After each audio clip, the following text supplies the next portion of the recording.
வணக்கம். புட்டி செல்வி சேனலில் இன்றைக்கி என்ன ரெசிபின்னு பார்க்கலாம் வாங்க.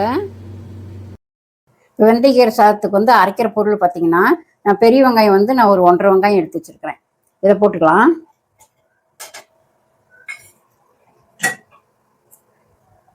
கொஞ்சம் 2 கொத்து கறிவேப்பிலை எடுத்துருக்கிறேன். இதை போட்டுக்கலாம்.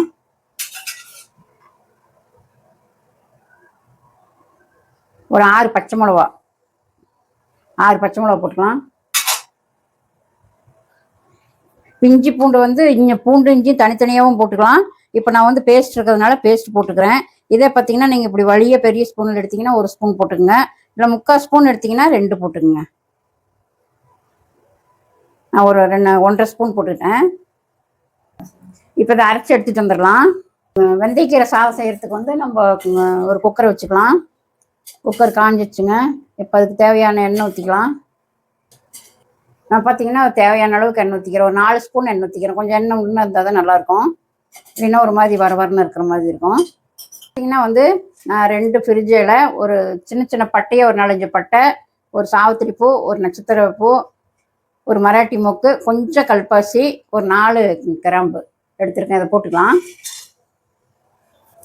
இதில் பார்த்தீங்கன்னா ஒரு 3 ஏலக்காய், ஒரு 1/2 ஸ்பூன் சோம்பு, ஒரு 1/2 ஸ்பூன் ஜாய் சீரா. சோம்பு மாதிரியே இருக்குங்க ஜாய் சீரா. இது பிரியாணிக்கெல்லாம் போட்டால் சூப்பராக வாசமாக இருக்கும். அதை போட்டுக்கலாம்.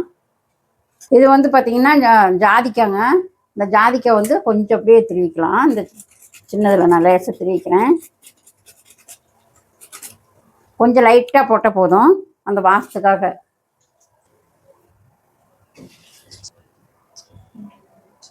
வெங்காயம் பார்த்தீங்கன்னா நான் ஒரு பெரிய வெங்காயத்தில் ஒரு வெங்காயம் எடுத்து நான் நீள வாக்கில் கட் பண்ணி போட்டுக்கிறேன்.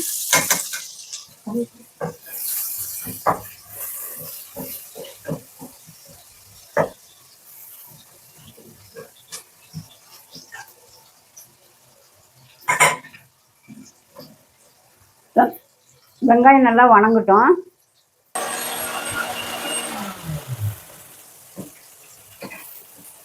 வெங்காயம் நல்லா வணங்கிட்டு அதுக்குள்ளே அதை அரைச்சிக்கலாம். பாருங்க, வெங்காயம் இந்த ஸ்டேஜில் வணங்கணும். நல்லா கொஞ்சம் செவக்க வணங்கணும். இப்போ நம்ம வந்து அரைச்ச பச்சை மிளகா, வெங்காயம் அதெல்லாம் போட்டு அரைச்சோம் இல்லைங்களா, அதை போட்டுக்கலாம்.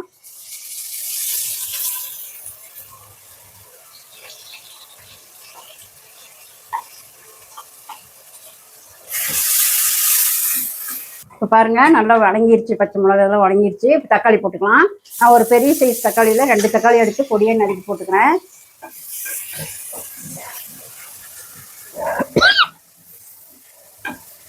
தக்காளி வணங்குறதுக்கு கொஞ்சம் உப்பு போட்டுக்கலாம்.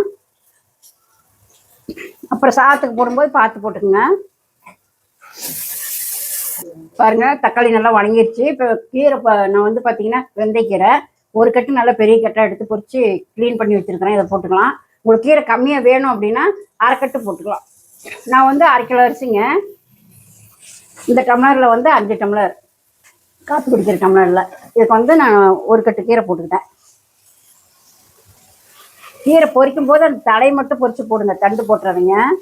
தண்டு எப்போவுமே வெந்தயக்கீரை வந்து தண்டு போடக்கூடாது. தலையை மட்டும் பொரிச்சு போடுங்க. நல்லா வணங்கிக்கலாம். பாருங்க அரிசி வந்து நான் 5 டம்ளர் எடுத்து நான் நல்லா அலசி கழுவிட்டு ஊற வச்சிருக்கிறேன். இப்போ தண்ணி எடுத்துக்கலாம்.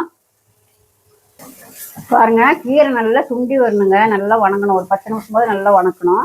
எண்ணெய் நல்லா எண்ணெய் விடணும். அப்போ தான் அந்த வாசம் நல்லா இருக்கும். கசப்பு இருக்காது, கீரையோட கசப்பு இருக்காது. நல்லா வணக்கிங்க.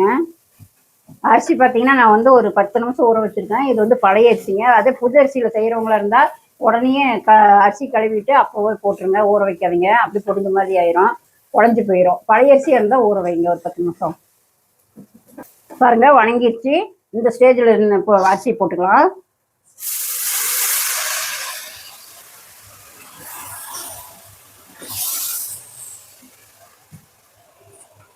அரிசி இப்படி நல்லா பெரட்டி விட்டுருங்க. நம்ம போட்டு அரிசி கிண்டக்கூடாதுங்க, அரிசி உடஞ்சிரும். லைட்டாக அப்படி போட்டு ஒரு பெரட்டி விட்டு இப்போ நம்ம தண்ணி ஊற்றிக்கலாம்.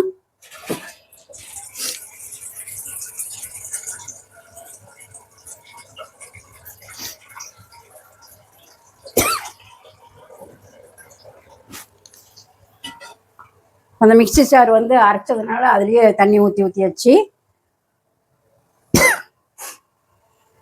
நாங்கள் வந்து ஒரு கப் அரிசிக்கு 2 கப்பு தண்ணி ஊற்றுறோம். புது அரிசியாக இருந்தால் கொஞ்சம் ஒரு டம்ளர் குறைச்சிக்குங்க தண்ணியை.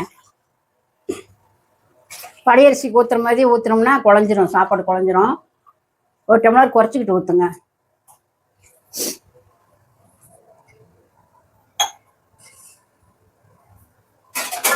நாங்கள் 5 டம்ளருக்கு 10 டம்ளர் ஊற்றினோம். நீங்கள் 9 ஊற்றுனீங்கன்னா போதும், புது அரிசியாக இருந்ததுன்னா.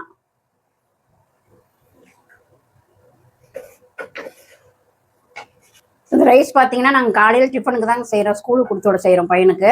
இது வந்து ரொம்ப நல்லாயிருக்கும். பசங்க மதியானம் வச்சுருந்து சாப்பிட்டாலும் ரொம்ப நல்லாயிருக்கும், டேஸ்ட்டாகவும் இருக்கும். இந்த மாதிரி செஞ்சு லஞ்சுக்கு கொடுத்து விடுங்க ஸ்கூல் பசங்களுக்கு, ரொம்ப நல்லா விரும்பி சாப்பிடுவாங்க. இந்த மாதிரி செஞ்சு கொடுங்க. ஸ்டேஜில் பார்த்தீங்கன்னா உப்பு எல்லாம் பார்த்து போட்டுக்குங்க. இப்போ எங்களுக்கு உப்பு கம்மியாக இருக்குது, நாங்கள் கொஞ்சம் உப்பு போட்டுக்கிட்டோம். நீங்கள் உப்பு காரெல்லாம் இப்போ பார்த்துக்குங்க. உங்களுக்கு காரம் குடிச்சு பார்த்துட்டு காரம் பத்தலை அப்படின்னா நீங்கள் வணக்கும் போதே உங்களுக்கு காரம் கம்மியாக இருக்கிறது தெரிஞ்சால் கொஞ்சம் வரமிளகாய் தூள் போட்டு கூட கீரையில் வணக்கிக்கலாங்க. எங்களுக்கு காரம் பத்தலை, அதனால நாங்கள் பொடி உப்பு போட்டோம். பாருங்கள், இப்படி இந்த மாதிரி அரிசியும் தண்ணியும் ஒன்றா வரல கொஞ்சம் மூடி போடாமல் கொதிக்க விடுங்க. நல்லா கொதிக்கிட்டோம். அரிசிக்கு சமமாக வரும்போது நம்ம மூடி போட்டு சிம்மில் வச்சு ஒரு விசில் விட்டால் போதும். பாருங்க, இந்த ஸ்டேஜில் வந்து நெய் ஒரு ஸ்பூன் போட்டுக்கலாம். நம்ம ஏன்னா காரத்துக்கு வந்து பொடி எதுவும் போடல, பச்சை மிளகா மட்டும்தான். அந்த பச்சை மிளகா காட்டம் கொஞ்சம் குறையறதுக்கு ஒரு ஸ்பூன் நெய் போட்டுக்கலாம். உங்களுக்கு நெய் பிடிக்கும் அப்படின்னா நீங்கள் இன்னும் கொஞ்சம் கூட போட்டுக்கலாம், நல்லா வாசமாக இருக்கும்.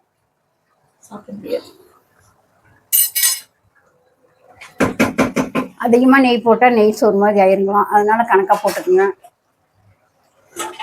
ஒரு ஸ்பூன் மட்டும் போட்டுங்க. பாருங்கள், தண்ணிக்கும் ரைஸுக்கும் கரெக்டாக வந்துச்சு. இப்போ நம்ம மூடி போட்டு மூடிக்கலாம். மூடி நம்ம ஒரு விசில் விட்டுக்கலாம். பாருங்கள், ஒரு விசில் வந்துருச்சு, ஆஃப் பண்ணிட்டேன். இப்போ விசில் அடங்கிட்டு பார்க்கலாம் எப்படி இருக்குன்னு பார்க்கலாம். பாருங்கள், விசில் அடங்கிடுச்சு, எடுத்து பார்க்கலாம் எப்படி இருக்குதுன்னு பார்க்கலாம். மூடி கழட்டி பார்க்கலாம். மூடி கழட்டி பார்க்கலாங்க. விசில் அடங்கிடுச்சு, எப்படி இருக்குதுன்னு பார்க்கலாம். வாவ், சூப்பராக வந்திருக்கு பாருங்க. ரைஸ் பாருங்க, பழன்னு ஒன்றோட ஒன்று ஒட்டாமல் நல்லா சூப்பராக வந்திருக்கு.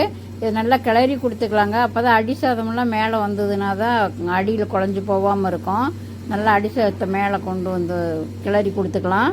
இப்போ இந்த சாதம் வந்து செஞ்சு சாப்பிட்டு பார்த்துட்டு உங்களுக்கு பிடிச்சிருந்ததுன்னா கண்டிப்பாக மறக்காமல் எங்களுக்கு வந்து கமெண்டில் சொல்லுங்கள்.